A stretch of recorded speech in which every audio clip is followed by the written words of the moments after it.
All right, this one track was placed on a show on the History Channel 3 different times in the same episode. So I'm going to break the track down, show you how I created it, and I'm going to show you how this one track instantly turned into 7 opportunities to get my music placed in this show. So let's go. What's up, people? I am Clint, and I specialize in producing music for TV and film, and I also teach producers how to monetize their music by showing them how to produce, prepare, and pitch placement-ready music for TV. So make sure you hit the bell icon. Make sure you subscribe so you can stay up to date on all my latest content, and hit that bell icon. So did I already say that? I'm pretty sure I just said hit the bell icon, but it's all good. So listen, I was going through, my CSAC account and stuff, and where they show cue sheets or whatever. So found out I had some music placed.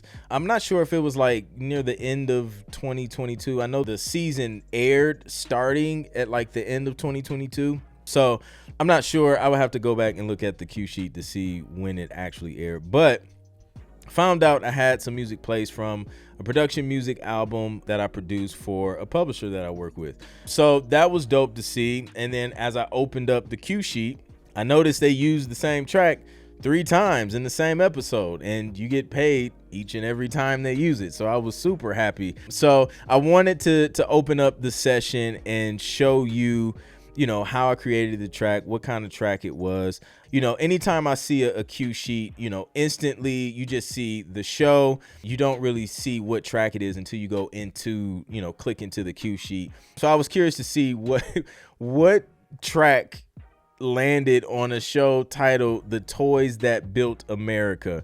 That's the name of the documentary. I think it was a documentary on the History Channel. So I was curious, like, what did they use? So they used a track that, once I listened to it, I was just like, okay, it makes sense because, when I produced this particular track, the brief was calling for, kind of some quirky hip hop dramedy kind of stuff. So it kind of has those comedic undertones and things like that. So it's kind of fun, it's kind of playful, so it made sense. So without further ado, let's dig into the session. But before we dig into the session, listen, if you want to get started and getting your music placed in TV and film, a lot of people just want company names and publishers' names, and they just want to blow up the publishers, and then the publishers say no, and they don't know why. It's because you didn't learn the top mistakes to avoid before pitching your music. So if you want to know the top mistakes that I see producers make when they're trying to get their music placed in TV and film and pitched to publishers,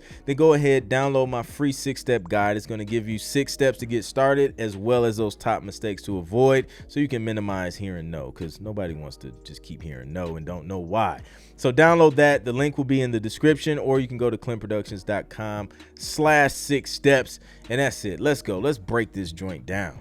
Okay, so here we have the track. I'm going to start with the final hook, because the final hook has literally all of the instrumentation, because I was adding layers like each hook. So this has all the layers. So the first string I started with was this here, and this is kind of like the, the main melody of the whole thing.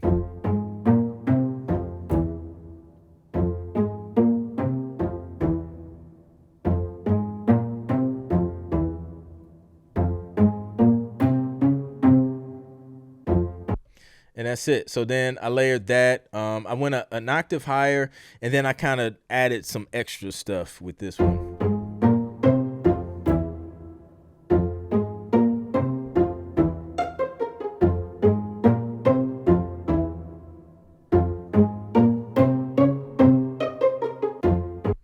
So we did that, just some plucky key strings, real playful, nothing too serious. Don't take yourself too serious all the time. And then added this one here. It's like the bass strings.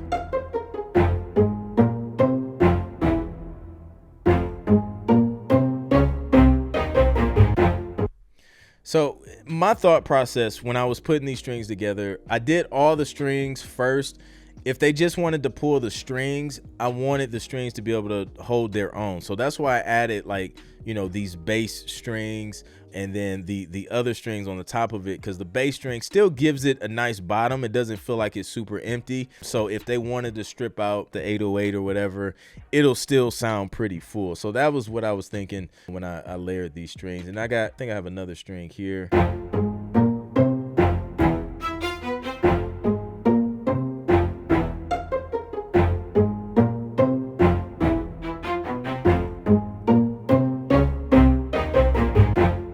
Got those, and then I forget what this is, honestly. Okay, it's chords.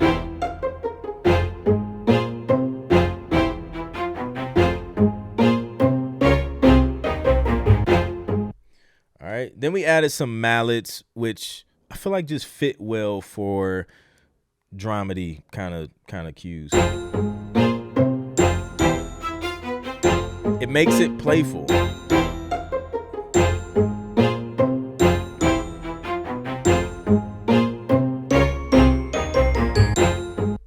So I worked on a show some years ago, and it was kind of the same stuff. And I really found that like mallets and things like that just do really, really good for stuff like this, because it's hard to be super duper serious when you got somebody playing a xylophone like underneath your argument. So it's like, you know what I'm saying? It's fun, man. It makes it light. So let's see. Is this an orc hit? Yeah. So, I'm going to add some orchestral something in there.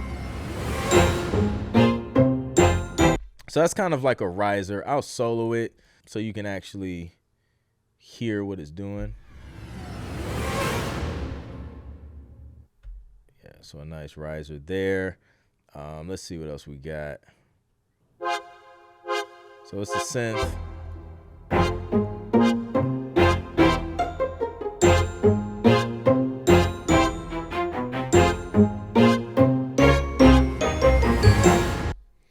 Right, and then we got the orc hit.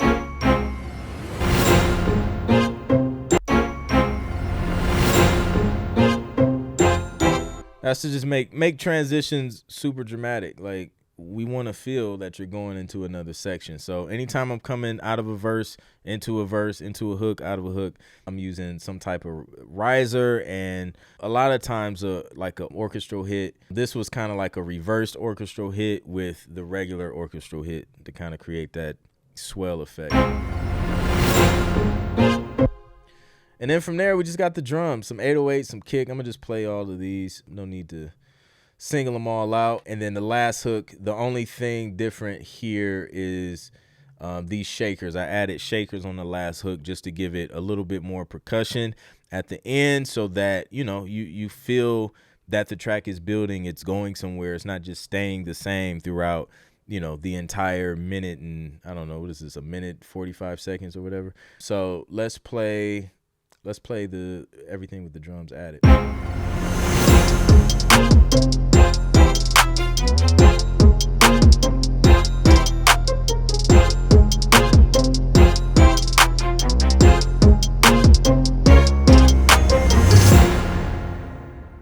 So that's the end of the track. So we can start from the beginning. This was a part of the batch of tracks that I produced where we had multiple breaks in the track. So I haven't went and watched the episode to see, exactly how they placed and which sections they placed. But I'm curious to see, maybe if you watch the episode, the show is called The Toys That Built America on the History Channel. The episode was Gross Out Icons. So if you happen to watch the episode, or go check it out, listen for this track and then see which parts they used. And then when I get a chance, I'm going to go check it out myself. Let's see. So let's play it from the beginning, and we'll just kind of hear the whole structure. I'll start a little bit up here because there's some extra space in there, and then let's go.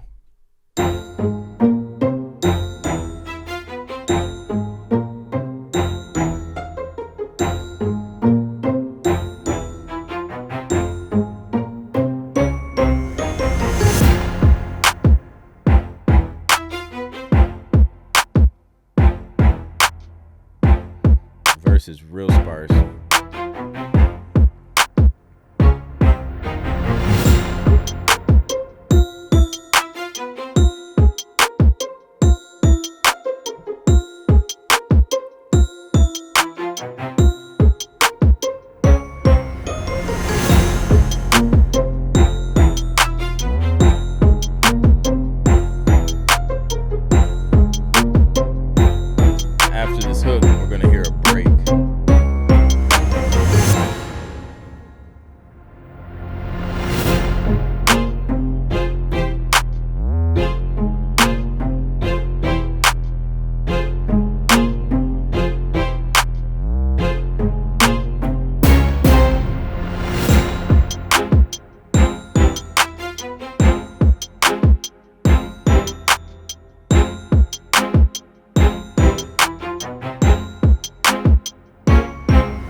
And that's it.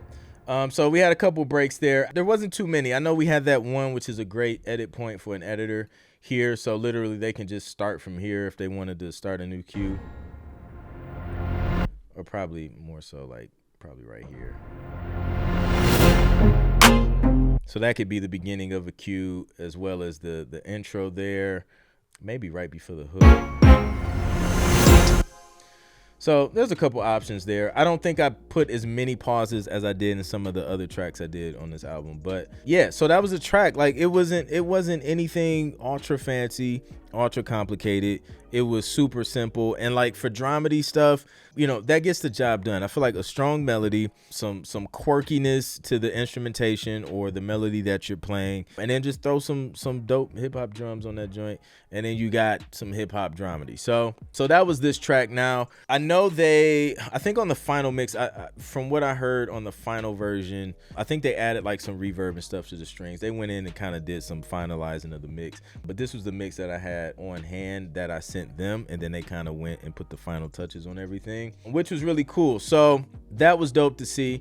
But there's something else that I want to break down. So what we're going to do, I want to go to the website, because this is the publisher I did the tracks for. So this is West One Music Group. Shout out to West One. Here we go. So this is the track right here. So you can hear a little difference in the mix. So cool thing. So this company, they handle like the metadata and all of that stuff, like keywords and things like that. So if we look at this song here, these are like some of the keywords that they put in. And these are very, very important when you have clients, you know, coming to your website just like this. A lot of libraries have websites just like this where clients can just come to the website, do a search for music, and, you know, find dope music to place in their content, their TV shows, their films, their documentaries. So a lot of times, like, they're not searching your name. They're not searching the name of your track.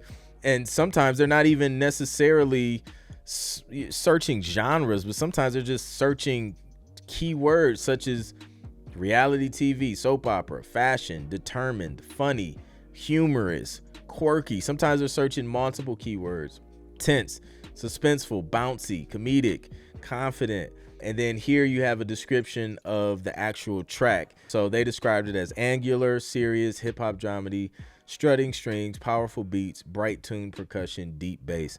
So they were descriptive on the things, the elements that are in the track, which is super helpful. So these are like actual keywords that clients are searching. You can see some other ones here from some of the other tracks we did on the album. I did Truth Seeker. I did a few of these. So yeah, and a few of them have already been placed in a bunch of different places so far. So shout out to West One Music Group. And so this is the secret sauce right here. This is the thing that people don't think about. Like, yes, you're creating like one track, right? But in sync, that one track can be broken down into several different tracks. This one, for example, yes, I produced one track or one beat, but that was turned into seven different versions. So that's 7 different chances for your music to be used, because we have the main version here, which is Gone Overboard. That's the full version, all the instrumentation, full length, which was 1:40. Then we have this A30, which is a 30-second version, right? So that's like the full track. It might be like the last 30 seconds. So let's just play it.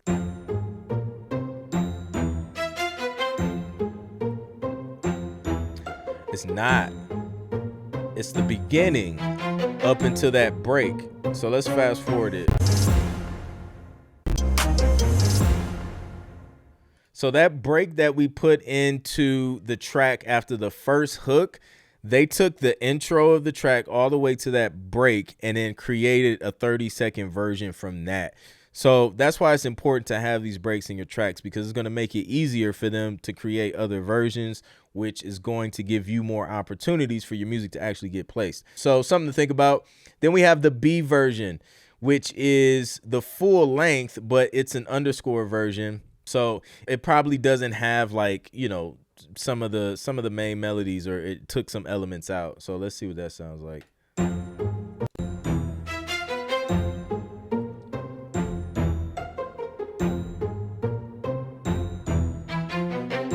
So I don't hear drums.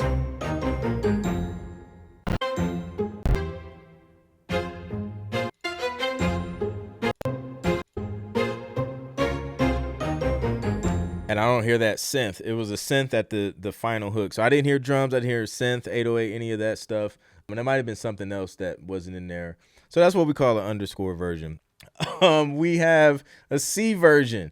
What is this? This is a strings version. So remember I told you earlier when I was creating the strings, I wanted the strings to be able to stand out on their own and have enough bottom on the low end so that it doesn't sound super empty and just like something's missing. That came in handy here because they created just a strings version, which is just only strings. So it's all strings. So a client could just decide they just wanted the strings. They don't want the drums. They don't want the knocks. They don't want the 808s. So they could just use the string version.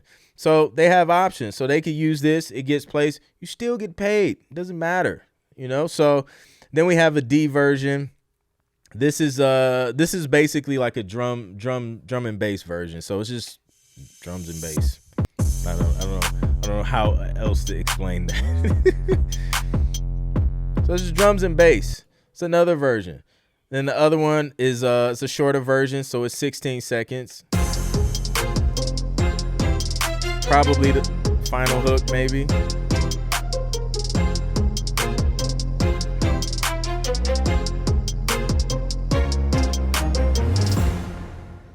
So that's either, it could be that the first hook or one of the other hooks. So you got a 15-second version or 16 seconds here. And then a sting. So it's always important to always have that sting ending. So there's a sting ending that you put on at the end of every track. If you don't know what a sting ending is, check out my How to Structure Instrumentals for TV course. I explain the whole thing there. I break it down.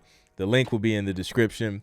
But you got to have that. But they'll also take a portion of that right before that sting ending and create a sting version, which is, you know, it can range from like 5 to 8 seconds, 3 to 8 seconds, something like that. And it's just a really short version that will allow them to transition from scene to scene. So you hear it all the time on reality TV. If you haven't noticed, go watch a bunch of TV and you'll notice something like this.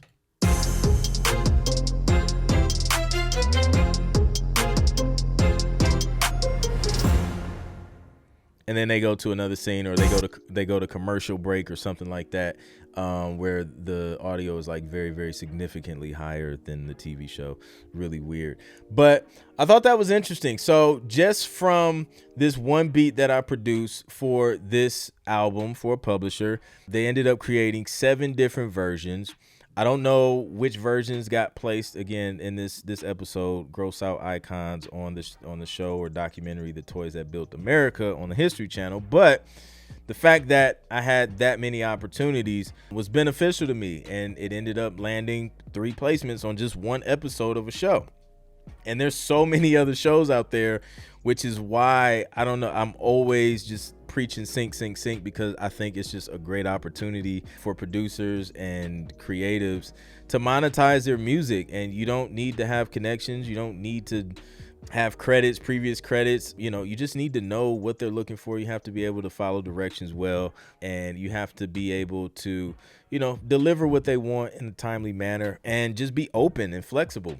So yeah, so that's the placement breakdown. Hopefully you enjoyed it. Hopefully you got some great information from this and insight. If you want to see more like this, then just drop a comment in the comment section, and I'll scour the cue sheets to see what else I can break down and kind of dig into to be able to help you on your sync licensing journey. Again, links to the description is in the description to everything that I mentioned throughout this video as well. If you liked the video, you thought it was helpful, please be sure to like, share, and subscribe, and I'll catch you guys on the next one. Peace.